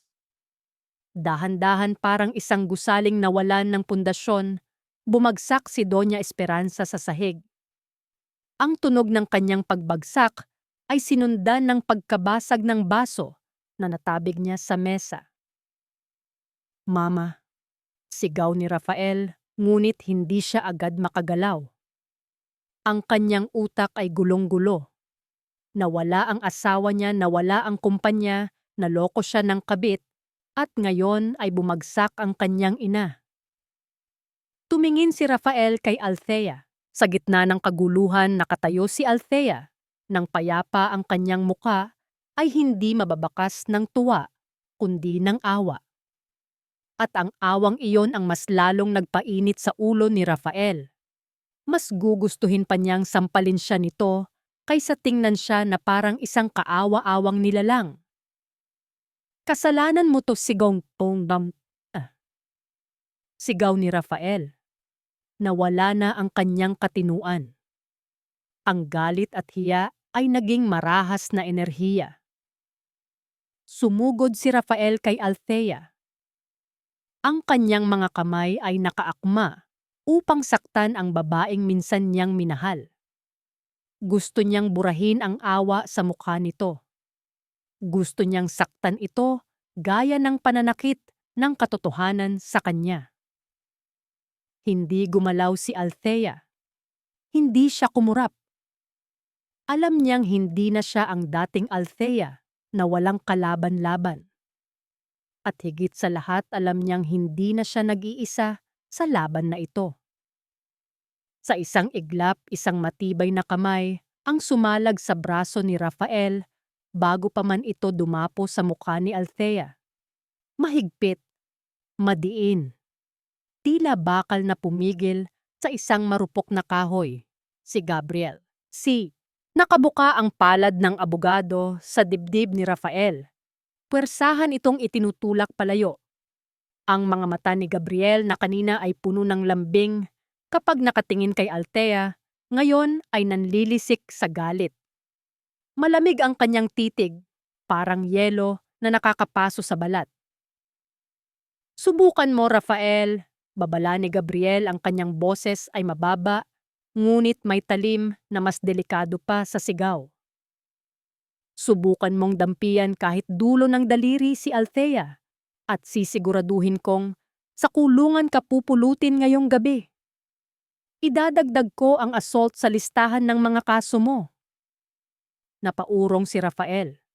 Ang puwersa ng tulak ni Gabriel ay nagpahina sa kanyang tuhod. Tumingin siya sa paligid. Ang mga mata ng daan-daang bisita, mga taong dating humahanga sa kanya, mga investor na niligawan niya, mga kaibigan ng kanyang ina, ay nakapako sa kanya. Wala siyang nakitang simpatiya. Wala siyang nakitang kakampi. Ang nakita lang niya ay purong paghuhusga at pandidiri. Para silang nanonood ng isang hayop na nasusukol sa sarili nitong bitag. Sa kabilang dako, nagkakagulo na ang mga waiter sa paligid ni Doña Esperanza. Ang matanda ay nakahandusay sa sahig, humihingal, ang isang kamay ay mahigpit na nakakuyom sa dibdib. Ang kanyang mamahaling gown ay gusot-gusot na at ang kanyang mukha na laging puno ng kayabangan ay ngiwi sa sakit. Tumawag kayo ng ambulansya, sigaw ng isang bisita. Nataranta si Rafael. Tumingin siya sa kanyang ina na nakalupasay. Pagkatapos ay kay Althea na nakatayo pa rin ng tuwid at payapa. Ang kontradiksyon ay napakalina. Ang babaeng tinawag nilang basura ay nakatayo nang may dangal habang silang nagmamalaking dugong bughaw ay gumugulong sa putikan ng sarili nilang kagagawan. Inayos ni Althea ang kanyang uniforme. Tiningnan niya si Rafael sa huling pagkakataon. Walang galit sa kanyang muka, kundi isang malalim na awa, ang klase ng awa na ibinibigay sa isang bagay na sira na at hindi na maayos pa. Ito ang lasa ng katotohanan. Rafael, mahinahong sabi ni Althea, sapat lang para marinig ng lalaki. Mapait, hindi ba? Pero kailangan mong lunukin dahil ikaw ang nagluto ng sarili mong kapalaran. Hindi na hinintay ni Althea ang sagot ng asawa. Tumalikod siya. Sa kanyang paghakbang palayo, naramdaman niya ang mainit na kamay ni Gabriel sa kanyang likod. Inaalalayan siya, pinoprotektahan siya mula sa mga tingin ng iba. Naglakad sila palabas ng bulwagan. Ang bawat hakbang ng kanyang sapatos sa marmol na sahig ay tila tunog ng kadena na isa-isang napuputol. Naiwan sa loob si Rafael nakatayo sa gitna ng gumuhong imperyo habang ang tunog ng sirena ng ambulansya ay nagsisimula ng umaling-awngaw sa labas, palapit ng palapit, tila hudyat ng pagtatapos ng kanilang paghahari. Kinabukasan, ang balita ng pagbagsak ng imperyo ng mga Calderon ay kumalat sa buong Iloilo nang mas mabilis pa sa apoy sa tuyong damuhan. Ang mga front page ng dyaryo ay naglathala ng mga litrato ng mansyon, ng ambulansyang papaalis at ng mga mukha ng mga investor na puno ng galit. Ang Vergara Foods Corporation, isang pangalan na dati simbolo ng tradisyon at kalidad, ay naging kasing kahulugan na ngayon ng iskandalo at panloloko. Ang pagbagsak ay mabilis at walang awa. Sa Iloilo International Airport, nakaupo si Clarissa sa pre-departure area, suot ang malalaking sunglasses at isang mamahaling seda na damit, tila isa pa ring reyna na naghihintay sa kanyang karwahe. Ngunit ang panginginig ng kanyang mga daliri habang hawak ang kanyang pasaporte ay nagpapakita ng tunay niyang kalagayan. Naghihintay siya sa huling tawag para sa flight papuntang Hong Kong, papunta sa kalayaan na binili niya gamit ang ninakaw na pera. Ngunit hindi ang boses mula sa airport speaker ang tumawag sa kanyang pangalan. Clarissa Mendoza, dalawang babaeng nakasuot ng simpleng damit ang lumapit sa kanya. Hindi sila sumisigaw, hindi sila nananakot. Ngunit sa kanilang mga mata ay may awtoridad na hindi matatakasan. Ipinakita nila ang kanilang mga badge mula sa National Bureau of Investigation at isang warrant of arrest. Hindi na pumalag si Clarissa. Alam niyang tapos na ang laro. Habang isinasama siya ng mga ahente, nakita niya ang kanyang refleksyon sa salamin ng airport. Ang babaeng naroon ay hindi na reyna, kundi isang bilanggo ng sarili niyang kasakiman. Ang kanyang magandang mukha ay mantsado na ng hiya. Si Rafael naman ay hindi na nakatikim pa ng kalayaan. Ang kanyang mga araw ay ginugol sa loob ng isang malamig at maliit na interrogation room. Ang mga tanong ng mga investigador ay hindi marahas, ngunit ang mga ito ay paulit-ulit at walang palya. Unti-unting dinudurog ang bawat piraso ng kanyang kasinungalingan hanggang sa wala nang natira, kundi ang hubad na katotohanan. Ipinakita sa kanya ang mga bank statement, ang mga pekeng pirma, ang mga testimonya ng mga empleyadong matagal nang nagtiis. Sa ilalim ng bigat ng ebidensya, bumigay siya.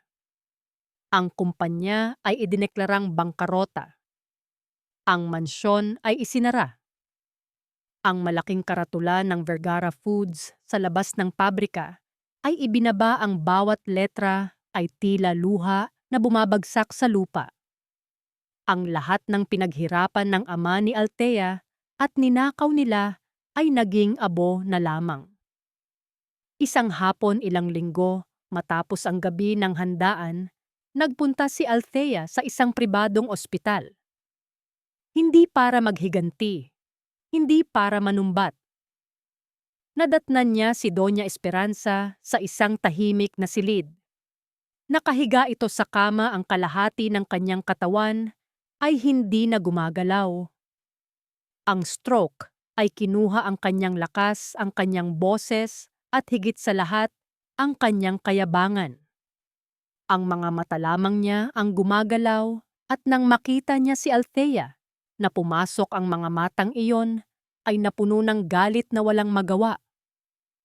Hindi nagsalita si Althea. Lumapit lang siya sa bedside table. Dahan-dahan niyang inilabas mula sa isang thermal bag ang isang mangkok ng mainit na arroz caldo. Ang amoy ng luya at bawang ay pumuno sa silid, isang amoy ng pag-aaruga at pagpapagaling. Inilapag niya ito sa mesa sa tabi ng mga gamot ng matanda. "Kailangan niyo pong magpalakas," mahinang sabi ni Althea. Ang kanyang boses ay walang bahid ng panunuya. Ito ay isang simpleng katotohanan. Tiningnan ni Doña Esperanza ang lugaw pagkatapos ay kay Althea. May bumalong na luha sa gilid ng mata ng matanda. Luha ba iyon ng pagsisisi o ng lalong pagkamuhi? Hindi na mahalaga para kay Althea. Tumalikod na siya at naglakad palabas ng silid. Hindi niya kailangan ng pasasalamat. Hindi niya kailangan ng paghingi ng tawad. Ang pagpapakita ng habag sa taong pinakagusto siyang mawasak, iyon ang kanyang tunay na paglaya. Iyon ang paghihiganting hindi kailanman mauunawaan ng mga Calderon. Kinabukasan nakatayo si Althea sa harap ng isang luma at kinakalawang na gate. Sa likod nito ay ang unang pabrika na itinayo ng kanyang ama, ang lugar kung saan nagsimula ang lahat bago pa man ang malaking korporasyon at ang mansyon. Matagal na itong naisangla sa bangko, ngunit ngayon muli itong babalik sa tunay na may-ari. Lumapit sa kanya si Gabriel, may dalang isang susi at isang folder ng mga dokumento. "Congratulations, Miss Vergara," nakanggiting sabi ng abogado. "Opisyal nang sa iyo ulit ang lupang ito. Binili mo gamit ang sarili mong pera mula sa Liriel's Kitchen." Kinuha ni Althea ang susi. Ang malamig na bakal ay tila nagbigay ng init sa kanyang palad. Hindi niya binawi ang ninakaw sa kanya. Nagsimula siya muli. Ngunit bago pa man niya maipasok ang susi sa seradura, tumunog ang cellphone ni Gabriel. Sinagot niya ito, at habang nakikinig, unti-unting nawala ang ngiti sa kanyang mukha. "Althea," sabi ni Gabriel. Pagkatapos ibaba ang tawag, ang kanyang boses ay maingat. Galing sa abogado ni Rafael. Hinihiling niyang makausap ka bago ang arraignment niya bukas. Isang huling beses daw. Nanigas ang puso ni Althea. Ano pa ang kailangan nilang pag-usapan? Tapos na ang lahat.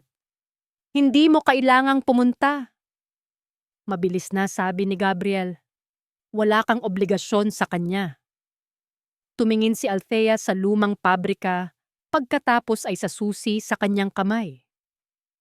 Para tuluyang makapagsimula, kailangan niyang isara ang lahat ng pinto ng nakaraan, kahit ang pinakamasakit.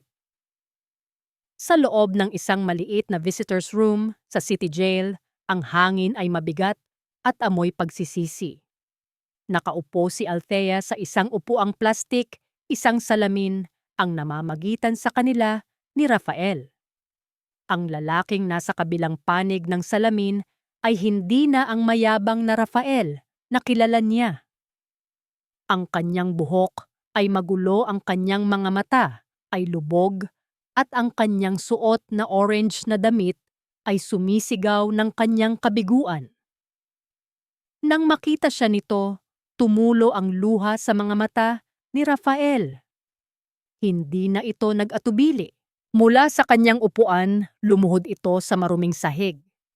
Ang dating hari ng Iloilo ngayon ay nakaluhod sa harap ng reynang kanyang itinapon. "Patawarin mo ako, Althea." Humihikbing sabi ni Rafael, ang kanyang boses ay basag at desperado. Ang kanyang mga kamay ay nakadikit sa salamin, tila sinusubukang abutin siya. "Alam kong wala akong karapatan, pero bumalik ka na sa akin. Please, buuin natin ulit ang pamilya natin." Hindi umimik si Althea. "Gawin mo to para sa anak natin." Pagpapatuloy ni Rafael, ang kanyang mga salita ay puno ng pagmamakaawa. Kailangan ni Liriel ng ama. Hindi mo pwedeng ipagkait yon sa kanya. Ang mga salitang iyon ay tumama kay Althea. Ang paggamit sa pangalan ng kanyang anak bilang huling alas. Tinitigan niya ang lalaking nakaluhod sa kanyang harapan. Ang kanyang sagot sa tanong na ito ang tuluyang magdidikta sa kanyang kinabukasan kung mananatili siyang bilanggo ng kahapon o tuluyan ng lalaya. Nakatitig si Althea sa lalaking nakaluhod sa kabilang panig ng salamin. Ang imahe ni Rafael, ang kanyang asawa, ang ama ng kanyang anak, ang lalaking sumira sa kanyang buhay ay malabo dahil sa mga luhang bumabalot sa mga mata nito. Ang bawat hikbi, bawat salita ng pagmamakaawa ay tila mga alon na humahampas sa pader na matagal na niyang binuo sa paligid ng kanyang puso. Kailangan ni Liriel ng ama. Paulit-ulit na sabi ni Rafael, ang kanyang boses ay basag at puno ng isang desperasyong ngayon lang narinig ni Althea. Ito ang huling baraha na hawak niya, ang huling lubid na kanyang kinakapitan. Sa loob ng ilang saglit pinakinggan ni Althea ang sinasabi nito. Pinakinggan niya hindi ang mga salita, kundi ang kahulugan sa likod nito. At sa wakas, naintindihan niya. Hindi si Liriele ang kailangan ni Rafael. Kailangan niya ng isang lifeboat, isang paraan para makatakas sa pagkalunod. Dahan-dahang kinuha ni Althea ang telepono na nag-uugnay sa kanila sa magkabilang panig ng salamin. Itinapat niya ito sa kanyang bibig. Ang kanyang paghinga ay kalmado. Ang kanyang pulso ay matatag. Ang apoy ng galit sa kanyang dibdib ay matagal nang naging abo, at mula sa abong iyon ay tumubo ang isang bagay na mas matibay, ang kapayapaan. Tama ka, Rafael, panimula ni Althea. Ang kanyang boses ay malinaw at walang panginginig. Kailangan ni Liriel ng ama.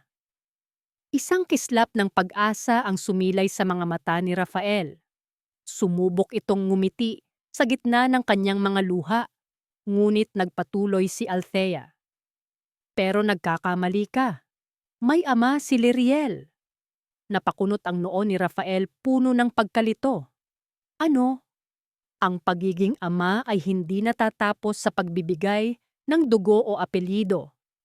Paliwanag ni Althea, ang bawat salita ay tila isang bato na dahan-dahang inilalatag upang bumuo ng isang pader na hindi na kailanman magigiba. Ang isang ama ay nagbibigay ng proteksyon. Nagbibigay siya ng tahanan. Nagbibigay siya ng pakiramdam na ligtas ka sa gitna ng anumang bagyo. Ipinaparamdam niya sa kanyang anak na siya ang pinakamahalagang yaman sa mundo. Huminto saglit si Althea, hinayaan ang mga salita na manuot sa isipan ng lalaki. Nasaan ka noong gabi ng bagyo, Rafael? Nasaan ka noong kailangan ka ng anak mo para lang makahinga? Nasaan ka noong tinawag kaming basura ng ina mo? Ang ama ay hindi nagtatakwil. Ang ama ay hindi nang iiwan. Ang bawat tanong ay isang sampal na walang tunog, mas masakit pa sa anumang pisikal na pananakit. Unti-unting nawala ang pag-asa sa mukha ni Rafael at napalitan ito ng hubad na katotohanan. Kaya oo, may ama si Liriele. Pagtatapos ni Althea. Hindi ikaw yon, at hinding-hindi na magiging ikaw. Dahil ang tahanan namin ay hindi na isang lugar na pwede mong pasukin at sirain kahit kailan mo gusto. Hindi mo na kami pag-aari, Rafael. Malaya na kami. Dahan-dahan niyang ibinaba ang telepono sa lalagyan nito. Ang koneksyon sa pagitan nila ay naputol na. Nawala sa sarili si Rafael. Ang kanyang mga palad ay paulit-ulit na dumadampi sa salamin, walang ingay, tanging desperasyon lamang ang mababakas sa bawat paggalaw. Ang kanyang bibig ay bumubuka, sumisigaw ng pangalan ni Althea, ngunit walang boses na nakakarating sa kabilang panig. Isang nakakaawang palabas sa likod ng isang tahimik na entablado. Tumayo na si Althea. Hindi siya lumingon. Naglakad siya palabas ng silid, ang bawat hakbang sa malamig na pasilyo ay isang deklarasyon ng kanyang kalayaan. Ang tunog ng kanyang mga sapatos sa semento ay isang matatag at tuloy-tuloy na ritmo, ang musika ng isang bagong simula. Paglabas niya ng gusali ng City Jail, sinalubong siya ng ginintuang liwanag ng papalubog na araw. Ang hangin ay sariwa at malinis, isang malaking pagkakaiba sa mabigat na atmosfera sa loob. Doon sa di kalayuan, nakasandal sa kanyang sasakyan si Gabriel. Hindi ito mukhang balisa o nag-aalala. Nakatingin ito sa malayo payapa, tila isang taong marunong maghintay. Nang makita siya nito, isang maliit na ngiti ang sumilay sa mga labi nito. Sa halip na magtanong, itinaas lang ni Gabriel ang hawak niya. Isang maliit na paper cup ng strawberry ice cream. Ang paborito ni Liriel. Walang salitang namutawi sa pagitan nila. Hindi na kailangan. Lumapit si Althea. Kinuha niya ang ice cream, ang lamig nito ay isang kaaya-ayang paalala ng mga simpleng bagay sa buhay. Isang ngiti ang isinukli niya kay Gabriel, isang ngiting totoo, payapa at puno ng pasasalamat. Sumakay sila sa kotse. Habang pinaaandar ni Gabriel ang makina, sumulyap si Althea sa side mirror. Ang imahe ng city jail ay unti-unting lumiliit hanggang sa ito'y maging isang tuldok na lamang sa kanilang likuran bago tuluyang maglaho. Itinuon niya ang kanyang paningin sa daan, sa harapan sa abot-tanaw, kung saan ang langit ay nag-aapoy sa kulay kahel at lila. Ang nakaraan ay nasa likod na niya. Ang kinabukasan ay isang malinis na pahina na naghihintay na sulatan. At sa unang pagkakataon, sa loob ng napakatagal na panahon, hindi siya natatakot na hawakan ang panulat. Lumipas ang 2 taon. Ang hangin sa dalampasigan ng Villa Beach ay may dalang amoy ng asin at inihaw na isda. Ang papalubog na araw ay nagpipinta sa kalangitan ng kulay ginto at rosas, at ang marahang pag-urong sulong ng mga alon ay lumilikha ng isang payapang himig. Sa buhanginan tumatakbo si Liriel, 6 na taong gulang na ngayon. Ang kanyang buhok ay sumasayaw sa ihip ng hangin habang hinahabol niya ang mga mumunting alon. Ang kanyang tawa ay isang malinis na tunog, parang musika na sumasabay sa himig ng dagat, puno ng kalayaan at ligaya. Mula sa kanilang kinauupuan sa isang makulay na banig, pinapanood siya ni Althea. Ang kanyang mga mata ay sumusunod sa bawat galaw ng anak at sa kanyang mga labi ay may isang ngiting, matagal nang nanahan doon, isang ngiting payapa, totoo, at walang bahid ng anumang pait ng nakaraan. Sa tabi niya abala si Gabriel sa pagpaypay sa nagbabagang uling. Ang usok mula sa iniihaw na bangus ay humahalo sa simoy ng hangin.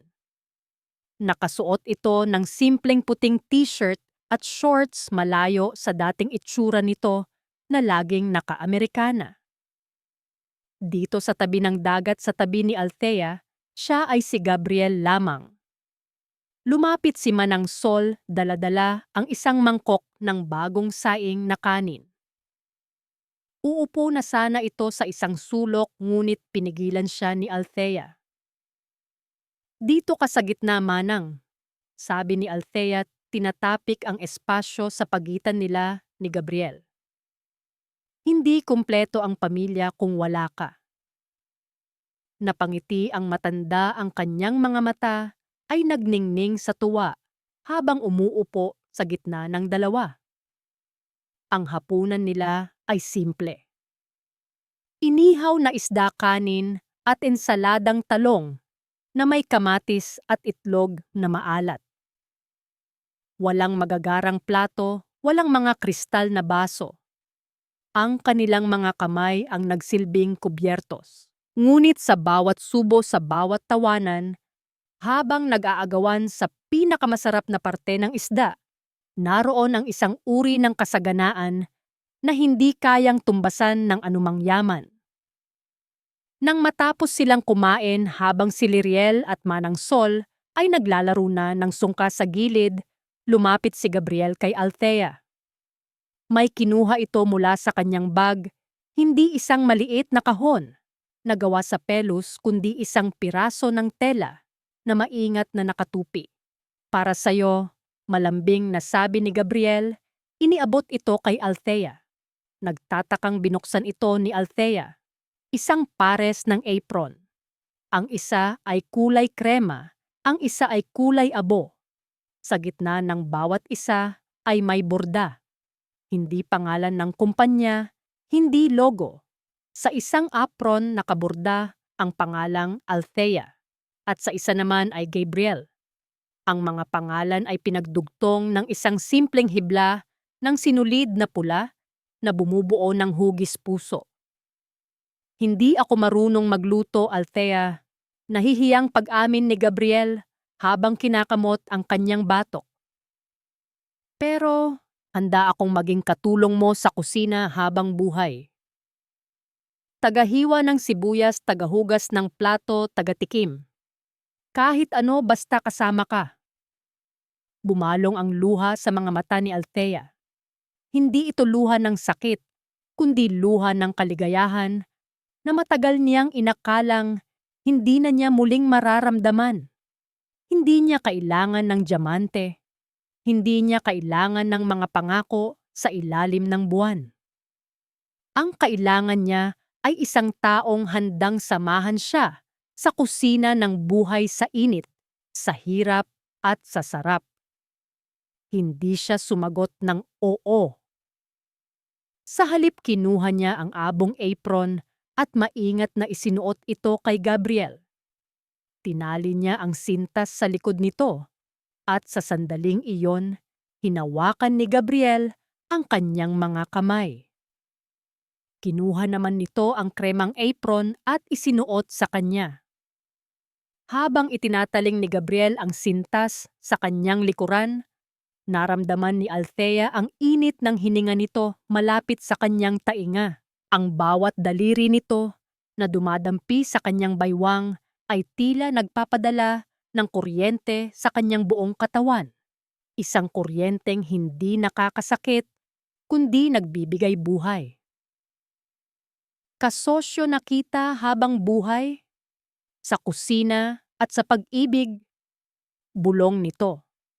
Ang mga salita ay simple, walang palabok, ngunit tumagos ito sa puso ni Althea nang mas malalim pa sa anumang tula.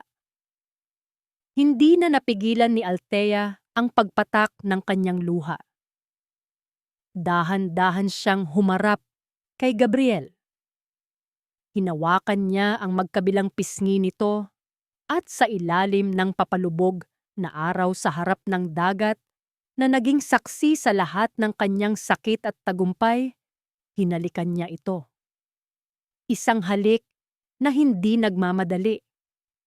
Isang halik na puno ng pasasalamat, ng pagtanggap at ng isang pag-ibig na hininog ng panahon at pinatatag ng pagsubok. Nang maghiwalay ang kanilang mga labi, ipinatong ni Althea ang kanyang ulo sa dibdib ni Gabriel. Naramdaman niya ang matatag na tibok ng puso nito, isang ritmo na nagsasabing, "Nandito ako, ligtas ka." Tumingin si Althea sa malayo, sa dagat na minsang sumisimbolo sa bagyo na sumira sa kanyang buhay. Ngayon ang dagat na rin iyon ang nagbibigay sa kanya ng kapayapaan. Napagtanto niya na ang unos pala ay hindi dumating para lunurin siya. Dumating ito para anurin siya palayo sa maling pampang at dalhin siya sa dalampasigang ito kung saan siya tunay na nararapat. Hinawakan ni Gabriel ang kanyang kamay. Ang magaspang nitong palad ay akmang-akma sa kanya. Pinanood nila si Liriel na masayang tumatakbo pabalik sa kanila, dala ang isang kabibe na natagpuan nito. Ang tawa ng bata, ang init ng kamay ni Gabriel, at ang amoy ng dagat ito ang kanyang bagong mundo. Ito ang kanyang tahanan. Sa sandaling iyon naintindihan ni Althea ang tunay na kahulugan ng lahat. Ang pinakamasarap na lasa sa buong mundo ay hindi pala matatagpuan sa mga mamahaling putahe o sa mga sikretong sangkap. Ito ay ang lasa ng kapayapaan na ninanamnam sa tabi ng mga taong tunay na nagmamahal sa iyo.